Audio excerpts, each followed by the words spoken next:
சீமான் தன்னையும் தனது குடும்பத்தினரையும் பல்வேறு பேட்டிகள், பொதுக்கூட்டங்கள் மற்றும் சமூக வலைதளங்களில் அவதூறாக பேசியும் தனிப்பட்ட விதத்தில் மிரட்டுவதால் தங்கள் குடும்பத்தினர் மன உளைச்சலுக்கு ஆளாகியுள்ளோம்.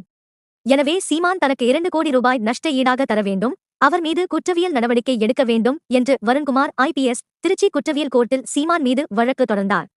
இந்த புகார் தொடர்பாக நேற்று திருச்சி குற்றவியல் கோர்ட்டில் வருண்குமார் ஆஜராகி தனது வாக்குமூலத்தை பதிவு செய்தார்.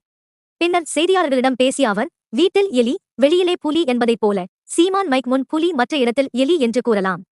ஏனென்றால் சீமான் தனியாக சந்தித்து மன்னிப்பு கேட்பதாக தொழிலதிபர் ஒருவர் மூலமாக தூதுவிட்டார். நான் அதற்கு ஒப்புக்கொள்ளவில்லை. பொதுவெளியில் மன்னிப்பு கேட்க தயாராக இருந்தால் கோர்ட்டில் அதை தெரிவிக்கட்டும். சீமான் இனிமேல் பொதுவெளியில் மன்னிப்பு கேட்டாலும் ஏற்றுக்கொள்ள மாட்டேன்.